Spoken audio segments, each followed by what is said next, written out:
Olá, mulheres, a paz do Senhor.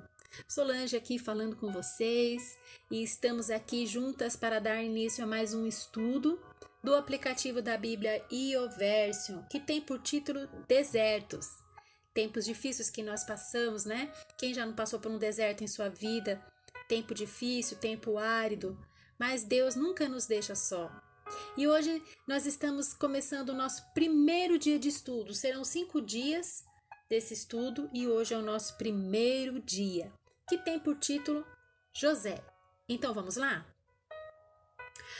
José era somente um menino quando tudo isso aconteceu. Preferido de seu pai Jacó, filho de Raquel, seu deserto foi de sofrimento, mas também de amadurecimento.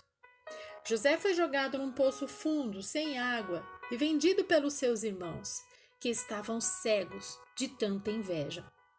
Existem desertos que são proporcionados pelos nossos próximos, muitas vezes aqueles que vivem dentro da nossa casa. O deserto da mágoa, do abuso, da traição, da decepção. José era o caçula, e aqueles que o deveriam estar cuidando dele, como seus irmãos mais velhos, tinham no seu coração o desejo de matá-lo.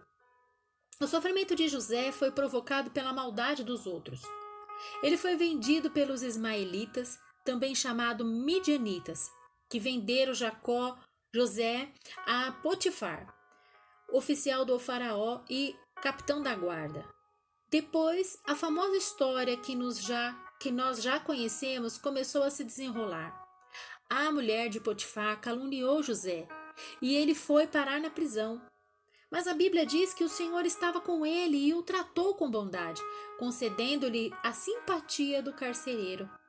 José interpretou sonhos e teve oportunidades de interpretar os sonhos de Faraó. E assim, uma nova história começou em sua vida. A vitória e a libertação de José podem ter demorado para chegar, mas Deus faz tudo na hora certa. O deserto pode ter sido doloroso, mas resultou em bênção. José encontrou seus familiares e, ao invés de lembrar do poço, resolveu olhar para o propósito de Deus. O deserto pode estar dolorido e até parecer que tudo é mais injusto, mas o nosso Deus está cuidando de nós.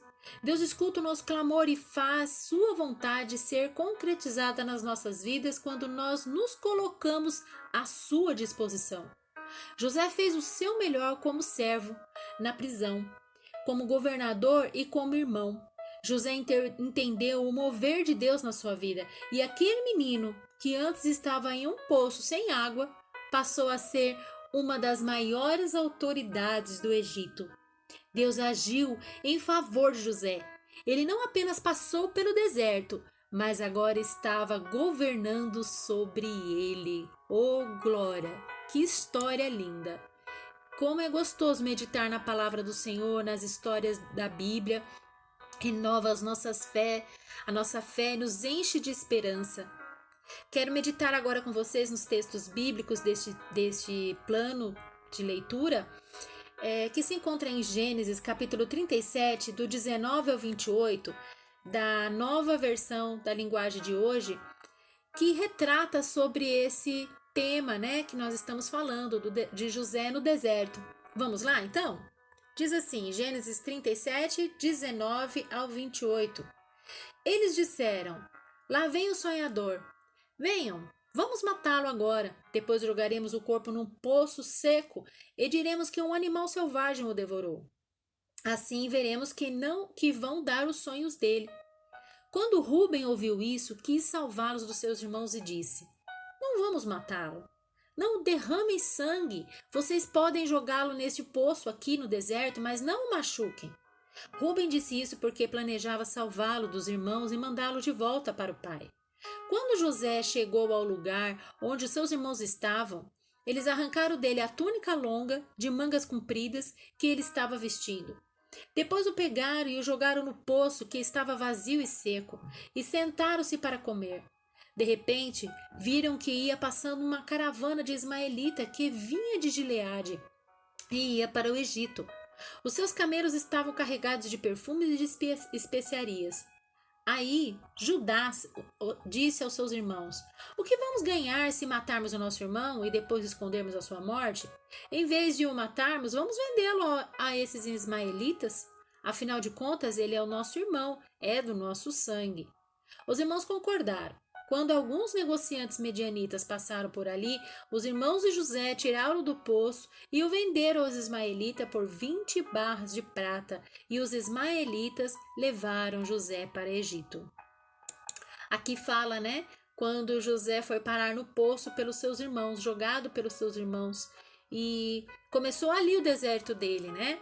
Por inveja, os irmãos fizeram isso por inveja deles, porque José era mais preferido, né, de Jacó, por ter sido filho de Raquel, quem ele mais amava. Então, a inveja fez isso com ele. Muitas vezes o deserto da nossa vida é provocado pelas outras pessoas, como foi falado nesse plano. Mas Deus sempre está conosco para nos dar melhores caminhos. Vamos continuar a leitura? Gênesis 39, do 21 ao 23, diz assim: Mas o Senhor estava com ele e o abençoou, de modo que ele conquistou a simpatia do carcereiro. Este pôs José como encarregado de todos os outros presos, e era ele quem mandava em tudo o que se fazia na cadeia. O carcereiro não se preocupava com nada do que estava entregue a José, pois o Senhor estava com ele e o abençoava em tudo o que ele fazia. Graças a Deus, tá vendo, irmãs? Como Deus não nos abandona, mesmo que nós estamos no deserto, Deus está conosco no deserto. Se você está passando por um deserto, você não está só. Deus está com você e Ele te abençoa, assim como abençoou José no deserto que ele estava. Ele te abençoa, Ele nos abençoa no nosso deserto. Ele não nos abandona, amém? Gênesis 41, 39 ao 42 diz: Depois virou-se para José e disse: Deus lhe mostrou tudo isso, e assim está claro que não há ninguém que tenha mais capacidade e sabedoria do que você. Você vai ficar encarregado do meu palácio, e todo o meu povo obedecerá às suas ordens. Só eu terei mais autoridade que você, pois eu sou o rei. Nesse momento eu ponho como governador de todo o Egito. Então o rei tirou do dedo o seu anel de sinete e colocou no dedo de José. Em seguida mandou que o vestisse com roupas de linho fino e pôs uma corrente de ouro no pescoço dele. Que lindo trabalhar de Deus na nossa vida quando nós confiamos no Senhor. Mais um versículo para nossa meditação que se encontra em Gênesis 45:8, que diz: Portanto, não foram vocês que me mandaram para cá, mas foi Deus. Ele me pôs como o mais alto ministro do rei. Eu tomo conta do palácio dele e sou o governador de todo o Egito. Glória a Deus. Nós estamos passando pelo deserto.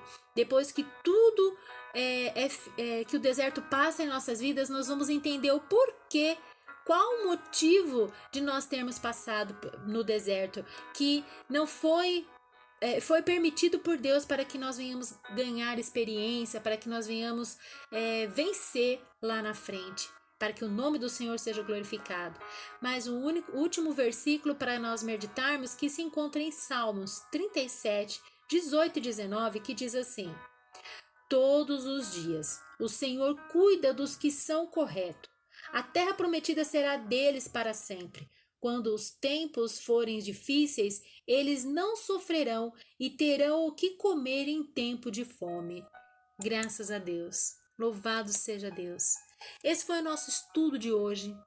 Plano de leitura deserto. Plano de leitura da Bíblia YouVersion, né? Nós estamos aprendendo hoje o primeiro dia. E esse estudo lindo e maravilhoso para a nossa meditação e edificação da nossa alma. Se estamos passando por um deserto nesse momento, nós temos que crer e confiar que Deus está conosco. Ele nos abençoa, Ele nos direciona. Tudo é permitido por Ele, porque Ele tem um propósito nas nossas vidas. Ele tem um propósito na minha vida, Ele tem um propósito na sua vida. Então, vamos passar esse deserto agarrada com o Senhor e atenta a tudo que Ele quer nos ensinar. Atenta a todos os detalhes, porque é no deserto que nós conquistamos grandes vitórias. Não desista, minha irmã. Não desista, não desista, meu irmão. Não desista, porque Deus está contigo, Deus está conosco. Nós somos mais que vencedores em Cristo. Se nós formos obedientes, estarmos atentos à palavra do Senhor, nós iremos vencer os desertos na nossa vida. Amém? Glória a Deus, que o Espírito Santo de Deus continue falando ao teu coração. Ele continua falando aqui no meu coração e é muito bom aprender com o Senhor. Eu te espero amanhã no nosso próximo estudo, se assim Deus nos permitir. Fique com esse Deus maravilhoso. Deus é contigo nesse deserto.